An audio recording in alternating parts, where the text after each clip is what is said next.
बच्चों, आज हम देखेंगे कक्षा 9वीं हिंदी क्षितिज भाग 1, जो कि कक्षा 9वीं की हिंदी की पाठ्य पुस्तक है। और यह अर्धवार्षिक परीक्षा में इस पुस्तक में से जो जो पाठ आएंगे उनके इम्पोर्टेंट क्वेश्चन और वह पाठ हम देख लेते हैं, जिससे कि हमको समझ में आ जाए कि हमको इसकी तैयारी कैसे करनी है। ठीक है, तो हिंदी में आपके कक्षा 9वीं के बच्चों के लिए हिंदी में आएंगे क्षितिज के 2 पाठ। ठीक है, गद्य खंड के 2 और पद्य खंड के 2 पाठ आने वाले हैं बच्चों। ठीक है, इसमें आएगा गद्य में प्रेमचंद और राहुल सांकृत्यायन के पाठ आएंगे, 2 बैलों की कथा और ल्हासा की ओर।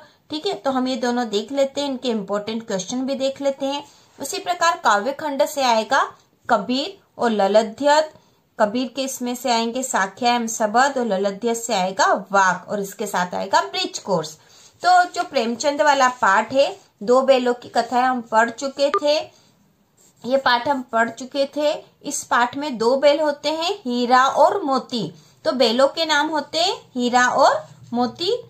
हीरा और मोती जो है वह झूरी काछी के बैल होते हैं। ठीक है, उनके जो मालिक होता है वह है झूरी काछी। झूरी काछी उनका मालिक है। इसके दोनों बैल है हीरा और मोती। ठीक है, हीरा और मोती जो 2 बैल हैं, झूरी काछी के बैल है, जिन्हें की गया जो कि झूरी का साला होता है वह उसके घर ले जाता है। और बैल वहां पर उनको अच्छा नहीं लगता है, वो वहां से भाग जाते हैं। जब गया उनके घर ले जाता तो वहां जो एक लड़की रहती है, एक छोटी बच्ची जो रहती है, वह उन्हें रोटी खिलाती है और उनके प्रति आत्मीय व्यवहार करती है।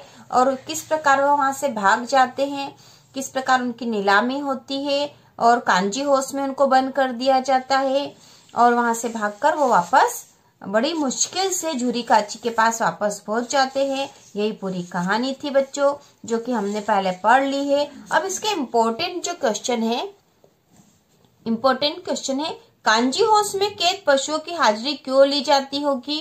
ठीक है, क्यों ली जाती होगी, ताकि ये पता चले कि सारे पशु है या नहीं। छोटी बच्ची को बैलों के प्रति प्रेम क्यों उमड़ आया। तो छोटी बच्ची का बैलों के प्रति प्रेम क्यों उमड़ आया, तो छोटी बच्ची ने बैलों को मारते हुए देखा था, मार खाते हुए देखा था। छोटी बच्ची जो कि जिसकी माँ नहीं थी, उसकी सौतेली माँ भी उससे मारती थी। इस प्रकार समानता का भाव होने के कारण छोटी बच्ची जो है बैलों के प्रति प्रेम रखती है। तो यह 2 जो इम्पोर्टेंट क्वेश्चन है इसके। और इसके अलावा है किन घटनाओं से पता चलता कि हीरा और मोती में गहरी दोस्ती है। ठीक है, ये जो क्वेश्चन है इसके इम्पोर्टेंट क्वेश्चन है। यदि आपने नहीं देखा है तो चैनल की प्लेलिस्ट पे है बच्चों, आप जाके देख सकते हैं, इम्पोर्टेंट क्वेश्चन है ये। इसके अलावा जो पीछे वाला है ऑब्जेक्टिव वाला जो क्वेश्चन है बच्चों, ये भी इम्पोर्टेंट है। गया ने हीरा मोती को दोनों बार सूखा भूसा खाने के लिए दिया क्योंकि। तो इसका उत्तर होगा क्योंकि वह हीरा मोती के व्यवहार से बहुत दुखी था। ठीक है, ये वाला इसका आंसर है। इसके बाद इसमें व्याकरण के कुछ क्वेश्चन दे रखे थे भाषा अध्ययन में। ठीक है, भाषा अध्ययन में यहाँ पे निपात किसे कहते हैं, और उसके बाद जो है रचना के आधार पर वाक्य के प्रकार बताइए। तो इसे हम कॉपी में कर लेते हैं। तो ये जो 2 प्रश्न है इम्पोर्टेंट, वह है निपात किसे कहते हैं। पहला प्रश्न है निपात किसे कहते हैं, तो इसका उत्तर है निपात किसे कहते हैं। इसका उत्तर है वाक्य में किसी बात पर जोर देने के लिए जिन शब्दों का प्रयोग किया जाता है उन शब्दों को निपात कहते हैं। ठीक है, वाक्य में किसी बात पर जोर देने के लिए जिन शब्दों का प्रयोग किया जाता है उन शब्दों को निपात कहते हैं, जैसे ही, भी, तो आदि। और वाक्य के रूप में इनका उदाहरण है बस इतना ही काफी है, फिर मैं भी जोर लगा आता हूँ। तो इस प्रकार वाक्य में किसी बात पर जोर देने के लिए जिन शब्दों का प्रयोग किया जाता है उन शब्दों को निपात कहते हैं। और अगला जो प्रश्न है रचना के आधार पर वाक्य के भेद बताइए। ठीक है, रचना के आधार पर वाक्य के भेद बताने हैं। तो इसका उत्तर है रचना के आधार पर वाक्य 3 प्रकार के होते हैं। ठीक है, रचना के आधार पर वाक्य 3 प्रकार के होते हैं। सरल वाक्य, जिन्हें साधारण वाक्य भी कहते हैं, मिश्र वाक्य और संयुक्त वाक्य। तो सरल वाक्य क्या होते हैं, ऐसे वाक्य जिनमें एक उद्देश्य तथा एक विधेय होता है, ऐसे वाक्य सरल वाक्य कहलाते हैं। इसका उदाहरण है मैं स्कूल जाता हूँ। मिश्र वाक्य है जिस वाक्य में एक प्रधान उपवाक्य और एक या एक से अधिक आश्रित उपवाक्य हो, उसे मिश्र वाक्य कहते हैं। इसका उदाहरण है जब बादल होंगे तब वर्षा होगी, उसी प्रकार संयुक्त वाक्य है ऐसे वाक्य जिसमें दो या अधिक प्रधान उपवाक्य होते हैं, संयुक्त वाक्य कहलाते हैं। ऐसे वाक्य जिनमें दो या अधिक प्रधान उपवाक्य होते हैं संयुक्त वाक्य कहलाते हैं। इसका उदाहरण है मोहन आया और श्याम चला गया। तो यहाँ पर ये दो जो इम्पोर्टेंट थे व्याकरण के जो क्वेश्चन थे हमने आपको बता दिए हैं। यहाँ पर जो उदाहरण दे रखे हैं, ठीक है, रचना के आधार पर वाक्य भेद बताइए तथा उपवाक्य छांटकर उसके भी भेद लिखिए। तो उपवाक्य छांटकर उसके भेद लिखना तो यह आप एक बार पढ़ लेना, ठीक है। ये इसके वीडियो भी हमने बना रखा है, पूरे पाठ का बना रखा है, तो यह भी आप पढ़ लेना, जिससे कि आप यदि इस तरह के क्वेश्चन आए तो आप कर सकते हो। और यह जो पाठ है दो बैलों की कथा, इसके जो लेखक है प्रेमचंद है। प्रेमचंद को कहानी सम्राट कहा जाता है, ये आपको पता होना चाहिए। और प्रेमचंद का जो लेखक परिचय भी आपको आना चाहिए। हो सकता है लेखक परिचय पूछा जा सकता है।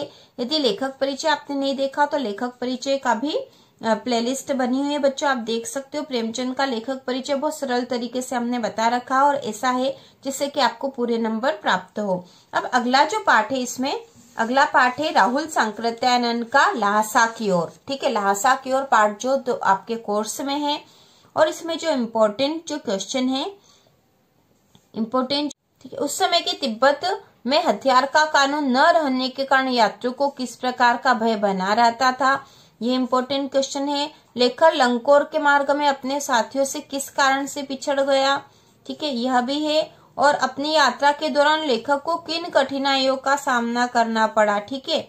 उसके बाद ये ऑब्जेक्टिव है। सातवां इसमें जो ऑब्जेक्टिव क्वेश्चन है, मैं अब पुस्तकों के भीतर था, नीचे दिए गए विकल्पों में से कौन सा इस वाक्य का अर्थ बतलाता है, तो इसका उत्तर होगा लेखक पुस्तकें पढ़ने में रम गया। तो ये ऑब्जेक्टिव था। ऑब्जेक्टिव क्वेश्चन आपके इसमें आएंगे बच्चों, आप अच्छे से पढ़ लो इसको। पद्य खंड में है कबीर की साखियां है। कबीर का जीवन परिचय आपने नहीं देखा तो चैनल के प्लेलिस्ट में है, कबीर का जीवन परिचय बच्चों आप कर लेना, ठीक है।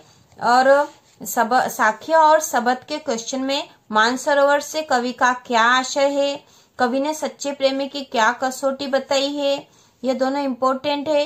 इस संसार में सच्चा संत कौन कहलाता है, यह भी इम्पोर्टेंट है बच्चों। इसी प्रकार सबद में मनुष्य ईश्वर को कहाँ कहाँ ढूंढता फिरता है और कबीर ने ईश्वर को सब श्वासों की सांस में क्यों कहा है, और ज्ञान की आंधी का भक्त के जीवन पर क्या प्रभाव पड़ता है, इम्पोर्टेंट क्वेश्चन है बच्चों, इनको आप याद कर लेना जिससे कि आप एग्जाम में अच्छे से कर पाओ।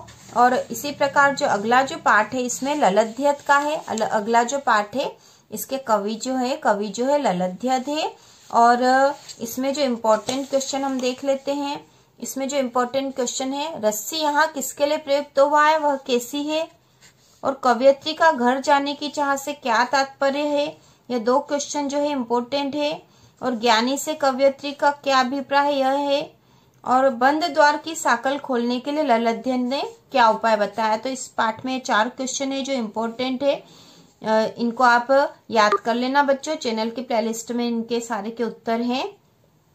के साथ ही हिंदी में आएगा ब्रिज कोर्स जो कि हमने पहले ही कर लिया था। तो ब्रिज कोर्स में बच्चों पूरा कोर्स आएगा, पूरा ही कोर्स आएगा इसमें। तो इसमें जितने भी पार्ट है हम पहले ही कर चुके हैं।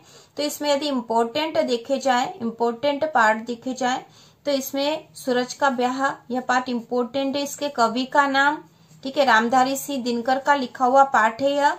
और इसमें जो है वाक्य आ सकते हैं, ठीक है, रामधारी सिंह दिनकर का लिखा हुआ पाठ है सूरज का ब्याह, हम पढ़ चुके हैं बच्चों ये। और यदि इसमें तत्सम और तद्भव शब्द भी थे, तत्सम शब्द और तद्भव शब्द छांटने के लिए हैं, किसे कहते हैं। और इसमें जो इस प्रकार के क्वेश्चन आ सकते हैं, समान ध्वनि वाले प्रश्न, या फिर इसमें से जिस तरह से यहाँ दे रखा है, एक अपठित दे रखा है, काव्यांश दे रखा और नीचे प्रश्नों के उत्तर पूछ रखे हैं, तो इस तरह के प्रश्न आ सकते हैं इस पाठ में। पाठ है मिजबान, इसमें इम्पोर्टेंट क्वेश्चन है कि मिजबान जो है लोक कथा किस भाषा की है, तो इसका उत्तर आएगा बुंदेलखंडी लोक कथा है, ठीक है। मिजबान जो है बुंदेलखंडी लोक कथा है, ये आपको पता होना चाहिए। के बाद अगला पार्ट अंतरिक्ष की सैर है। अंतरिक्ष की सैर के इम्पोर्टेंट क्वेश्चन है, अंतरिक्ष यात्री कौन होते हैं, तो इसका उत्तर है अंतरिक्ष यात्री साइंटिस्ट, वैज्ञानिक होते हैं। अंतरिक्ष यात्री की उम्र क्या होनी चाहिए, तो अंतरिक्ष यात्री की उम्र 40 वर्ष से अधिक नहीं होनी चाहिए। अंतरिक्षयान किसका मिला जुला रूप है? अंतरिक्षयान वायुयान का मिला जुला रूप है। भारत के अंतरिक्ष केंद्र का नाम इसरो है। विश्व का सबसे बड़ा अंतरिक्ष संस्थान जो है अमेरिका में है। ठीक है, कहाँ है पूछा है तो अमेरिका में है, नासा है जो कि। तो इस प्रकार इम्पोर्टेंट क्वेश्चन है बच्चों, आप एक या दो बार पढ़ लोगे तो आपको आसानी से ये याद रहेंगे। और उसके साथ ही यहाँ पर वाक्यों में प्रयोग जैसे प्रश्न भी आ सकते हैं। कुछ शब्द दे दिए जाएंगे आपको जिनका वाक्यों में प्रयोग करना है, तो आपको उन शब्दों से वाक्य बनाने, कोई सा भी आप वाक्य अपने मन से बनाकर लिख सकते हो।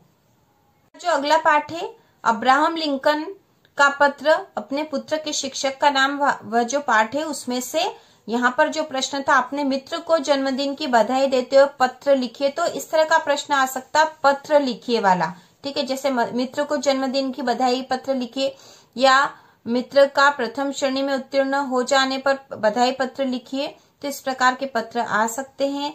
ठीक है, प्रथम श्रेणी में उत्तीर्ण होने पर बधाई पत्र लिखे भी आ सकता है। तो कोई सा भी पत्र है, आपको लिखना यह है बच्चों, सबसे पहले अपना पता लिखना, कोई सा भी पता आप लिख दो यहाँ पर। ठीक है, जो आपको अच्छा लग रहा हो पता लिख दो आप यहाँ पर, पता, फिर आ जाएगा दिनांक, मित्र को संबोधन करेंगे, प्रिय मित्र नमस्ते, तुम्हारा पत्र प्राप्त हुआ, मुझे जानकर अत्यंत प्रसन्नता हुई कि अगले सप्ताह तुम्हारा जन्मदिन है, तुम्हें जन्मदिन की बहुत बहुत बधाई, तुम आगे भी इसी तरह सफल होते रहो। ठीक है, फिर नीचे आ जाएगा तुम्हारा मित्र और अपना रोल नंबर। तो इस प्रकार के प्रश्न आ सकते हैं बच्चों, आप आसानी से कर लोगे ये पत्र वाले क्वेश्चन। उसी प्रकार एक और जो पत्र है इसी पाठ में, अपने मित्र को प्रावीण्य सूची में प्रथम स्थान प्राप्त करने पर बधाई पत्र लिखिए, तो यह भी इसी प्रकार होगा। सबसे पहले पता आएगा यहाँ पर, पता के बाद दिनांक, प्रिय मित्र नमस्ते, आज सुबह अखबार में मैंने तुम्हारा नाम प्रावीण्य सूची में देखा, तुम्हें प्रावीण्य सूची में प्रथम स्थान प्राप्त करने पर बहुत बहुत बधाई, तुम जीवन में आगे भी इसी तरह सफलता प्राप्त करते रहो, तुम्हारा मित्र। तो इस प्रकार के क्वेश्चन आ सकते हैं, और यह तो इम्पोर्टेंट, वेरी इम्पोर्टेंट है बच्चों, इस प्रकार का पत्र जरूर ही आएगा आपके एग्जाम में। अगला पाठ है पानी रे पानी। ठीक है, तो पानी रे पानी वाले पाठ में से पानी के महत्व से संबंधित क्वेश्चन जरूर आएगा। वन की उपयोगिता, वनों का महत्व या पानी का महत्व वाले प्रश्न जरूर आएंगे। ठीक है, और इस पाठ में जो कार्यपत्रक था, कार्यपत्रक 2, यह भी इम्पोर्टेंट है, आप इसको एक बार जरूर पढ़ लेना बच्चों, जिससे कि आप आसानी से इसको कर सको। कार्यपत्रक 3 था पानी के महत्व पर अनुच्छेद लिखना, तो पानी के महत्व वाला क्वेश्चन इम्पोर्टेंट है। ठीक है, और उसके बाद यहाँ पर पर्यायवाची क्वेश्चन जो है, पर्यायवाची शब्द लिखने यहाँ पर, तो कुछ शब्द हैं पर्यायवाची शब्द हैं, आप इसको भी जरूर करना, इम्पोर्टेंट है। पर्यायवाची शब्द वाले क्वेश्चन आ सकते हैं। इसी पाठ में जो कार्यपत्रक 6 है वह विलोम शब्द है। विलोम शब्द किसे कहते हैं और विलोम शब्द के उदाहरण जो दे रखे हैं, जैसे धरती का आकाश, लाभ हानि, रात दिन, जीवन का मृत्यु, सदुपयोग का दुरुपयोग, पुण्य का पाप, देश का विदेश, बुझाना का लगाना, यह भी इम्पोर्टेंट है। इसके बाद अगला पार्ट आपका जो नमक का दरोगा है, नमक का दरोगा के जो लेखक है प्रेमचंद है, प्रेमचंद की लिखी हुई कहानी है यह नमक का दरोगा। तो इस पाठ में से जो इम्पोर्टेंट है बच्चों यह है, यहाँ पे जो ऑब्जेक्टिव दे रखे हैं, रेखांकित वाक्यांशों के स्थान पर उचित मुहावरों का प्रयोग करके वाक्यों को पुनः लिखिए, तो यह आपको पढ़ना जरूरी है। जैसे यहाँ पर मुहावरा लिखा था, एन मौके पर मना कर दिया, तो इसका मुहावरा होगा अंगूठा दिखाना। ठीक है, अंगूठा दिखाना। उसी प्रकार जो अगला था, इसमें तुम समझदार बनो, साधारण बात को बढ़ा चढ़ा कर कहना अच्छा नहीं, तो इसका यहाँ जो अंडरलाइंड है रेखांकित शब्द था, बात को बढ़ा चढ़ा कर कहना, तो इसका मुहावरा बनेगा तिल का ताड़ बनाना। उसी प्रकार हमारी अध्यापिका बिना सोचे समझे किसी पर विश्वास कर लेती है, तो इसका मुहावरा होगा आंख मूंदकर विश्वास करना, तो ये इम्पोर्टेंट है। इसके बाद अगला पार्ट जो है डॉक्टर एपीजे अब्दुल कलाम, जो कि आत्मकथा है। तो इस पाठ में से यहाँ पर संधि वाले जो प्रश्न दे रखे हैं उन्हें आपको पढ़ना जरूरी है। ठीक है, संधि वाले सारे शब्द आपको पढ़ना जरूरी है, आप इनको जरूर पढ़ लीजिएगा। उसके बाद इसी पाठ में पेज नंबर 43 पर फिर विलोम शब्द दे रखे हैं। ठीक है, इनको भी जरूरी से पढ़ना है। ईमानदार, बेईमान, विश्वास का अविश्वास, धर्म का अधर्म, नौजवान का बूढ़ा, असमानता का समानता, दुख का सुख, गुण का अवगुण, अंत का प्रारंभ। तो यह विलोम शब्द इम्पोर्टेंट है, इसके पहले भी आए थे और अभी भी आए हैं, तो ये विलोम शब्द आप जरूर पढ़ लेना। इसके बाद अगला पार्ट जो पंडित जसराज वाला पार्ट है, उसके पेज नंबर 45 पर जो ऑब्जेक्टिव दे रखे हैं, यहाँ पर्यायवाची शब्द जो है इसमें से ढूंढकर लिखने थे। पर्यायवाची वाला उदाहरण है इसमें, जिसे अचानक चारों ओर आंख प्रज्वलित हो गई, तो हमें आंख का पर्यायवाची ढूंढकर जो सही विकल्प ढूंढना था, तो इसका आंख का आएगा अग्नि, ठीक है, नेत्र का नयन, आनंद का उल्लास, ईश्वर का परमात्मा, किनारे का तीर, याद का स्मृति, उम्र का हो जाएगा आयु और सम्मान का आदर।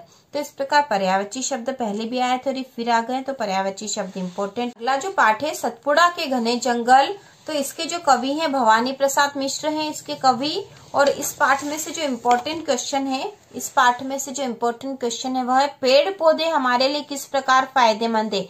तो पेड़ पौधों के महत्व से संबंधित, वनों के महत्व से संबंधित या पानी के महत्व से संबंधित क्वेश्चन जरूर ही आएगा, आपके एग्जाम में जरूर आएगा। तो आप ये पेड़ पौधे हमारे लिए किस प्रकार फायदेमंद है, ये आप जरूर याद कर लो। पेड़ पौधों से हमें ऑक्सीजन गैस मिलती है, पेड़ पौधे प्राकृतिक संतुलन बनाते हैं, पेड़ पौधों से हमें फल फूल और औषधियां मिलती है, पेड़ पौधों से ईंधन और लकड़ियां मिलती है। तो इम्पोर्टेंट है।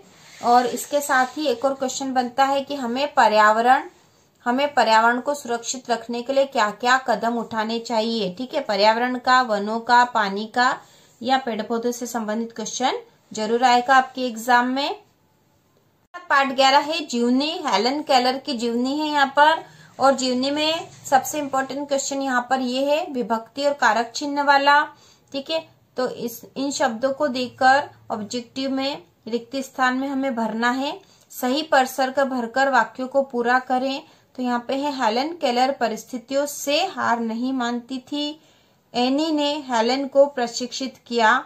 ध्वस्त संसार सुख की रोशनी में आबाद हो सकता है। उन्होंने अपनी कमजोरियों पर विजय प्राप्त की। हेलन की संरक्षिका एनी सुलिवन बनी। हेलन हिम्मत और हौसला की अद्भुत मिसाल थी। हेलन केलर ने ब्रेल लिपि में कई पुस्तकों का अनुवाद किया। तो ये विभक्ति या फिर परसर्ग, ठीक है, कारक चिन्ह वाले जो थे इम्पोर्टेंट है। और यह हेलन केलर की जीवनी का क्वेश्चन है।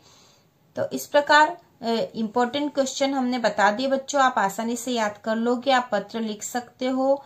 यदि आपने पत्र लिखना नहीं सीखा है तो आप ब्रिज कोर्स की पुस्तक में से फिर से देख सकते हो, जिससे कि आपको अच्छे से समझ में आ जाए। और गद्य खंड के 2 पार्ट आएंगे, पद्य के 2 पार्ट आएंगे और ब्रिज कोर्स आएगा आपकी। जो आप ये पार्ट भी जरूर पढ़ लेना। सूरज का ब्याह, ठीक है, सूरज का ब्याह में सूरज का ब्याह होने वाला था। सभी जीव जंतु खुश थे, लेकिन एक बूढ़ी मछली ने कहा था कि सूरज का ब्याह होने से सूरज के 10-5 पुत्र जन्म जाएंगे, जिससे कि सब गर्मी से परेशान होंगे। तो इस पाठ का यही अर्थ था। मिजबान जो कहानी है, इस कहानी में एक मेहमान आते हैं, उन्हें पापड़ बहुत पसंद होते हैं और पापड़ लेने के लिए वो उपाय सुझाते हैं, कुछ उपाय करते हैं जिससे कि उन्हें पापड़ मिल जाता है। तो यह जो मिजबान है बुंदेलखंडी लोक कथा है, जिसमें मेहमान को पापड़ पसंद था। उसके बाद अंतरिक्ष की सैर वाले पाठ में हमने क्वेश्चन आंसर उस पाठ में ही है, इम्पोर्टेंट क्वेश्चन। एक दिन भुज का, जो कि यात्रा वृत्तांत है वास्तव में, और इसमें जो लेखक है भुज की यात्रा पर जाते हैं। अब्राहम लिंकन का पत्र में एक जो हमने पत्र पढ़ा है, मित्र को बधाई पत्र या जन्मदिन की बधाई पत्र या प्रावीण्य सूची में प्रथम आने पर बधाई पत्र, या आपको करना है इस पाठ में। पानी रे पानी पाठ में पानी के महत्व से संबंधित क्वेश्चन या पेड़ पौधों के महत्व से संबंधित क्वेश्चन आ सकता है। नमक का दरोगा कहानी के इम्पोर्टेंट हम बता चुके हैं बच्चों। इसमें जो मुहावरे, इसमें इम्पोर्टेंट है मुहावरे, ठीक है। एपीजे अब्दुल कलाम जो आत्मकथा है, इसके इम्पोर्टेंट भी हम देख चुके हैं। तो इस प्रकार इन पाठों से इम्पोर्टेंट क्वेश्चन हम देख चुके हैं बच्चों। और आप एक बार फिर से देख लीजिए। यदि ब्रिज कोर्स में आपका कुछ छूट गया हो तो चैनल की प्लेलिस्ट में से ब्रिज कोर्स के देख सकते हो बच्चों। और गद्य में 2 पार्ट आएंगे आपके, पद्य खंड से 2 पार्ट आएंगे। और आप लेखक और कवि परिचय भी, प्रेमचंद और कबीर का जीवन परिचय भी याद कर लेना, जिससे कि आप एग्जाम में अच्छे से कर पाओ।